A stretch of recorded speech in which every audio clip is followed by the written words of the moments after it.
জলে ভাসতে ভাসতে যেই না গোপাল গোপাল বলে চিৎকার করে উঠেছে, অমনি দ্বারকাধিপতি কৃষ্ণ, বৃন্দাবনেশ্বরী কৃষ্ণ, বৃন্দাবনের যিনি মনোচরা কৃষ্ণ, মা যশোদার দুলালিয়া কৃষ্ণ সিংহাসন শিরে ছুটতে ছুটতে ছুটতে ছুটতে মা যশোমতীর কাছে এসে বলছে, মা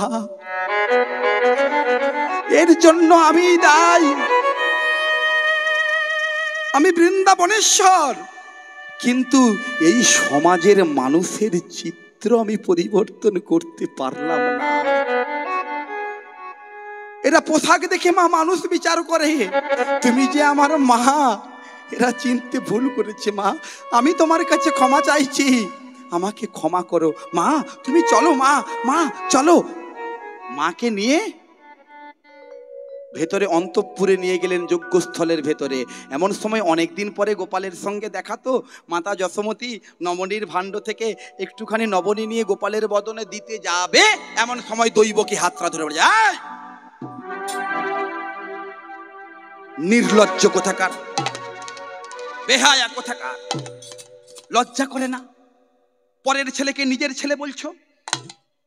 নবনী যদি খাওয়াতে হয় সে খাওয়ানোটা আমি খাওয়াবো, কারণ গোপাল আমার নিজের পেটের সন্তান, আমি ওকে গর্ভে ধারণ করেছি, তুমি কেন নবনী খাওয়াবে? আমি খাওয়াবো। তখন মাতা যশোমতী নয়নের জলে ভাসতে ভাসতে বলছে, ওরে গোপাল, আমি কি তোর মা নই? আমি কি তোর মা নই? হয়তো বা তোকে আমি জন্ম দিইনি, কিন্তু ছোটবেলা থেকে তো কোলে পিঠে করে মানুষ করেছি, বল। প্রাণ গোবিন্দ চুপ করে রইলেন, অবনত মস্তকে চুপ করে রইলেন। এমন সময় দুই মায়ের সমস্যার সমাধান করার জন্য মাতা যোগমায়া দুর্গা দেবী এসেছে। মা দুর্গা এসে বলছে, শোনো, গোপালের আসল মাকে এইটা যদি পরীক্ষা করতে হয় তোমাদেরকে পরীক্ষা দিতে হবে। আসল মাকে কি পরীক্ষা? 100টা কাপড় টাঙানো হবে। মায়েরা যে কাপড় পরেন, এই কাপড় 100টা, একটা টাঙানো হলো, তারপরে আরেকটা, তারপরে আরেকটা, এরকম 100টা বস্ত্র টানানো হবে। ওপারে থাকবে দুজন মা আর এদিকে থাকবে গোপাল, এক একজন করে পরীক্ষায় অংশগ্রহণ করবে।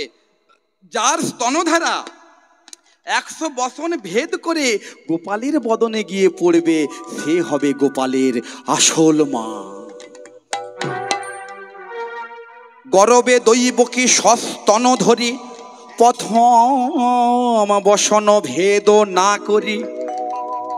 মায়েরা অহংকার করে, গোপাল আমার নিজের পেটের ছেলে, এটাকে আবার প্রমাণ দিতে হয়? হ্যাঁ, আমি প্রমাণ করে দেবো এক্ষুনি, আমার স্তনধারা তো গোপালের বদনে যাবেই। এই কথায় নিজের স্তন ধরে যেই না স্তনধারাটা দিয়েছে, অমনি সঙ্গে সঙ্গে প্রথম কাপড়টি, প্রথম বসনটি ভেদ করলো না। গোপালের বদন তো দূরের কথা। এর পরের বারে মাতা যশোমতীকে যখন চান্স দেওয়া হলো, মাতা যশোমতী যেই না হা গোবিন্দ প্রাণ গোবিন্দ, হা গোপাল প্রাণ গোপাল বলে নয়নের জলে কাঁদতে কাঁদতে নিজের স্তনধারা যেই না দিয়ে দিয়েছে, অমনি 100 বসন ভেদ করে গোপালের বদনে স্তনধারা ফিনকি দিয়ে পড়েছে। ওমা, তাহলে গোপালের আসল মাকে প্রমাণ কি হলো? মাতা যশোমতী। কিন্তু বলুন তো মা, কি এমন পাপ করলো দৈবকী যার জন্য তার স্তনধারা গোপালের বদন পর্যন্ত গেল না?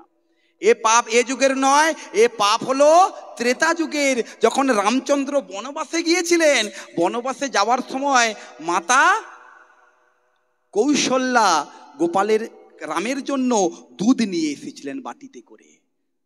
আর এই দৈবকী মাতা ত্রেতা যুগে ছিলেন কৈকেয়ী মা, দশরথ রাজার দ্বিতীয় স্ত্রী। এই কৈকেয়ী মা তখন ওই কৌশল্যার হাত থেকে রামের দুধের বাটি ফেলে দিয়ে বলছে, ছি, লজ্জাও করে না, দুধ কি খাবে? যে রাম একটু পরে বনবাসে যাবে তাকে আবার দুধ খাওয়াতে হচ্ছে, যা বলে দুধের বাটিটা ফেলে দিল। মা তো নয়নের জলে ভাসতে ভাসতে কৌশল্যা মা রামকে বিদায় দিয়ে দিল। রাম চলে গেল, 14 বৎসর পরে যখন রামচন্দ্র অযোধ্যায় গমন করলেন, সর্বপ্রথম রামচন্দ্র কইকেয়ী মায়ের কাছে গিয়ে বলছে, মা ভালো আছো? কে আমাকে মা বলে ডাকলি? নয়নের জলে ভাসতে ভাসতে মা ডাকটা শুনে পিছন ঘুরে দেখে, রাম তুই আমাকে মা বললি? হ্যাঁ, আমি তোর উপরে এত বড় অত্যাচার করলাম, আমার জন্য তোকে বনবাসে যেতে হলো, আমার জন্য তোর সিংহাসন হারিয়ে গেল, তাও তুই আমাকে মা বলে ডাকছিস? মা, মা তো মাই হয়। মা, যা ছিল আমার কপালে সেটাই ঘটেছে, তাতে তোমার কোনো দোষ নেই মা। জানিস বাবা রাম, আমি আজ 14 বৎসর পরে আমি মা ডাক শুনলাম। কেন মা? তুমি 14 বৎসর পরে কেন? ভরত শত্রুঘ্ন তো ঘরেই ছিল, তারা কি তোমাকে মা বলে ডাকেনি? ভরত তো তোমার নিজের পেটের সন্তান, সে কি তোমাকে মা বলে ডাকেনি? না রে বাবা রাম, যেদিন থেকে তুই চলে গেছিস সে রাজ সিংহাসন দখল করেনি, তোর চরণ পূজিত করে ওই সিংহাসনে বসিয়ে রেখেছে। আর আমাকে সে মা বলে না, আমাকে বলে তুমি হলে চণ্ডালিনী। আমি 14 বৎসর পরে তোর মুখে মা ডাক শুনলাম। বাবা, তুই যখন মা বলে ডেকেছিস, তুই এত কৃপাময়, এত দয়াময়, এত করুণাময়, তাহলে আমাকে একটা বর দিবি বাবা, আমাকে একটা আশীর্বাদ করবি বাবা। কি আশীর্বাদ চাও মা?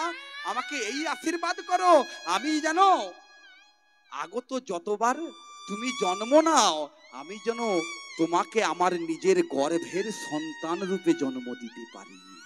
মা, আমি তোমাকে আশীর্বাদ করলাম, আগত দাপর যুগে তুমি হবে দৈবকী মা, আমি তোমার গর্ভের সন্তান রূপে জন্ম নেব, কিন্তু আমি তোমার স্তনপান করব না। কেন বাবা? আমার অপরাধ? মা, মনে করো 14 বৎসর আগের কথা, আমার জন্য দুধের বাটি এনেছিল আমার মা কৌশল্যা, তুমি সেই দুধের বাটিটা ফেলে দিয়েছিলে, তোমার মনে একটুখানিও নিজের সন্তানের জন্য দয়া হয়নি, সেই জন্য আগত যতবার আমি জন্ম নেব আমি তোমার স্তনপান করব না। কিন্তু মা, মাতা যশোমতীর স্তনপান কেন করলো? এটা হলো সত্য যুগের কথা। ধরা সতী দ্রোণব্রাহ্মণের স্ত্রী, অতিথি সেবা দেওয়ার জন্য নিজের স্তনটাকে বন্ধক দিয়ে কেটে বন্ধক দিয়ে মুদির দোকানে অতিথি সেবা দিতে যায়। এমন সময় অতিথিদের সামনে যখন চাল ডাল ধরেছে, সঙ্গে সঙ্গে বলে উঠেছে, অসুচি হয় যারা যারা রন্ধন গৃহে যায় না তারা, হ্যাঁ তুমি আমাকে অসুচি অবস্থায় সেবা দিচ্ছ? অপরাধ। বলে, বাবা আমি অসুচি নয়, আমার স্তন যুগল বন্ধক দিয়ে তোমাদের জন্য চাল ডাল এনে ওই সেবা দিয়েছি। সঙ্গে সঙ্গে ওই অতিথি দুজন, একজন নারায়ণ, একজন নারদের মূর্তি ধারণ করলো। মা, তুমি আজকে আমাকে স্তন দিয়ে, নিজের স্তন বন্ধক দিয়ে তুমি আমার সেবা দিলে, এই কারণে আমি জনমে জনমে আমি তোমার স্তনে বাঁধা রইলাম। সেই মাতা ধরা সতী তিনি হয়েছিলেন দেবাহুতি, কপিল মুনির স্ত্রী দেবাহুতি। এই দেবাহুতি হলেন পরবর্তীকালে মাতা যশোমতী, এই কারণে মাতা যশোমতীর স্তনপান করলেন। এইবারে শ্রীমতী